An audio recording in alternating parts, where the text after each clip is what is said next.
essa declaração, ela inclui nessa definição dos direitos humanos e nessa contraposição entre direitos naturais e direitos humanos, a noção da dignidade humana. E a palavra dignidade também é uma palavra em disputa no campo, né, Christian? A quem pertence, quem é digno do quê? E de quais direitos? Então, eu acho que quando a gente vê diplomatas ou uma ala ideológica de grandes democracias voltando a disputar quem é digno de receber esses direitos, né? A gente fica muito desenhado esse reacionarismo, essa discussão e essa limitação dessas liberdades. Se os direitos humanos têm, no seu primeiro parágrafo lá, a Declaração dos Direitos Humanos fala de que todos têm direito à dignidade, né? E de que todos são dignos dos direitos, né? Então são duas vias, né? Quando você passa a disputar quem é digno, é obviamente algo mais restritivo, diferente. Você está selecionando castas que são dignas ou não de determinados privilégios democráticos. E aí, obviamente, já não é mais democracia, você desvirtua completamente o sentido da palavra. E aí, trazendo para os dias atuais e para a discussão do momento, se você está escolhendo esse tipo de político, porque afinal o diplomata ele é um ator político, né? Ele está falando em nome de um país e em nome de um governo da vez, mas em nome daquele estado. Se é essa linha que você está escolhendo para ir observar uma eleição, que mensagem que você está passando? Supondo que o Departamento de Estado dos Estados Unidos estivessem sendo honestos ao dizer que sim, que estamos só mandando essas pessoas para debater liberdade de expressão e observar as eleições. São pessoas que já entendem que as eleições, que o tipo de democracia, entre aspas, que eles defendem, não é todo mundo que é digno dela. Então, com que olhar essa pessoa? E nem a liberdade de expressão, exatamente. Então, com que olhar essas pessoas estão vindo observar e debater? Né? Com que propósito? Se você já vem com essa agenda. É óbvio que isso é um aprofundamento, né, do que está por trás aí dessa conversa, mas é sobre isso que o Itamaraty está debruçado quando ele olha o perfil das pessoas escolhidas para virem observar. Veja, o próprio Itamaraty, em seu comunicado, diz: a gente recebe observadores internacionais em todas as eleições e são bem-vindos, mas que tipo de observador é esse que já vem com essa agenda restritiva e com esse tipo de olhar sobre o que é liberdade e o que é democracia, né? E eu acho que é a mesma, quando a gente pensa no Milei, em todo o discurso que foi feito nesse fim de semana, em torno né, dessa, como você gosta de chamar, né, Christian, dessa internacional reacionária, é isso que está na pauta nesse momento. Que visão de democracia e de liberdade cada um desses grupos tem, de dignidade humana, de inclusão e de direitos. Agora, falar de direitos humanos ficou tão estigmatizado, né, como algo ultra esquerdista, né, extrema esquerda, virou algo de extrema esquerda para muitas pessoas. E aí é mais um desses assuntos em que a gente fica preso a dicotomias simplistas, né, e de bom proveito eleitoral, mas de pouco proveito para a nossa evolução democrática, né? Eu acho que vale a gente dar uma mergulhada aqui, porque talvez visto a distância, eu sei que não é uma coisa que vocês fazem, mas pensando aqui no nosso público, talvez visto a distância, esse mundo do Donald Trump pareça um mundo homogêneo. E, na verdade, ele é composto de grupos ideológicos distintos. O que eu quero dizer com isso? Primeiro, existem duas forças, e são algumas forças mesmo que estão disputando esse espaço. Duas forças são duas forças tradicionais no Partido Republicano. Uma que é o conservadorismo reaganista, tá? Que olha, a base dele é liberal. Não é... É engraçado que nos anos 80 a gente olhava aquilo como um troço como muito de direita, tá? Mas é um... Conservador é liberal. Mas é um conservadorismo liberal, é uma coisa Margaret Thatcher.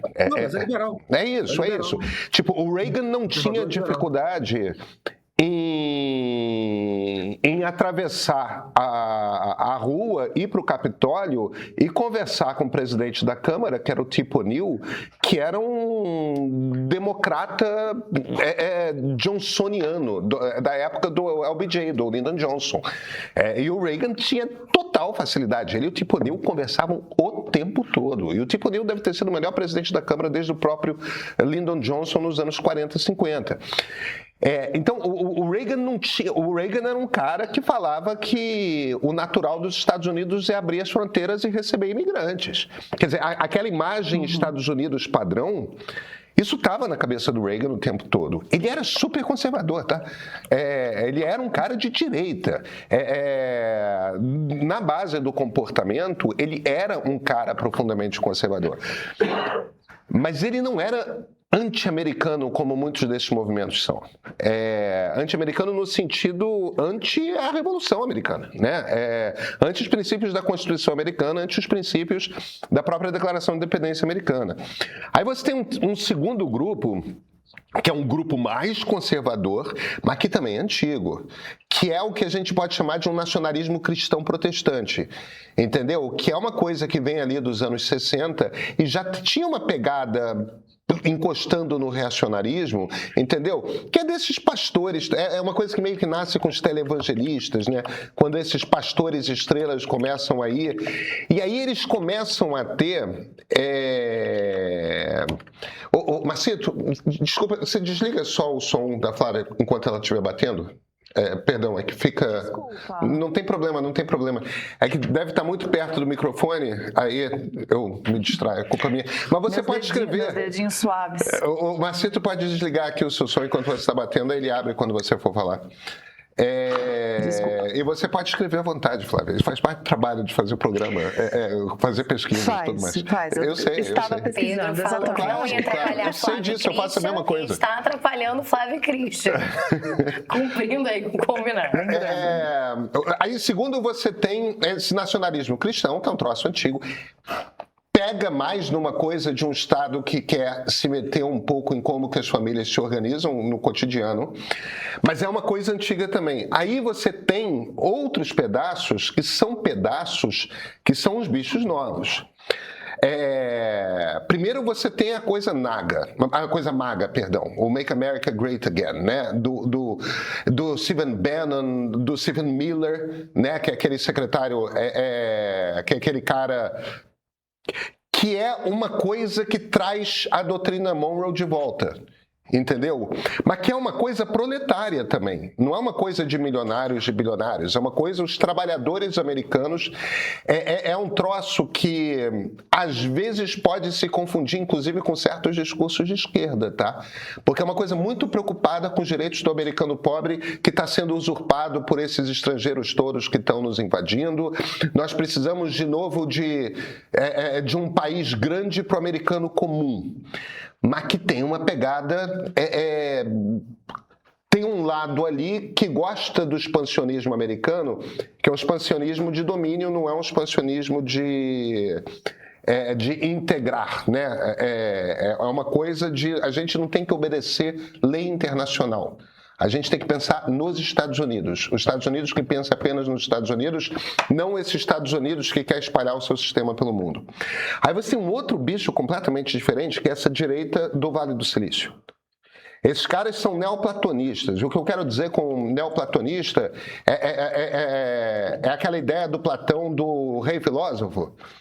Então, eles acham que democracia é um troço ultrapassado, e que Estado deveria ser gerido como uma empresa por gente muito inteligente. E gente muito inteligente, evidentemente, entenda Peter Thiel, Marc Andreessen, Elon Musk, etc. Essa turma. Cara, Stephen Bannon e essa turma do Vale do Silício, eles não se bicam. Você tem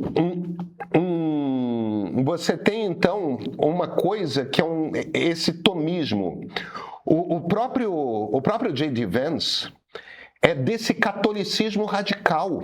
É engraçado a gente falar de catolicismo radical, mas existe esse catolicismo radical, entende? Que quer se meter na maneira como as famílias se organizam.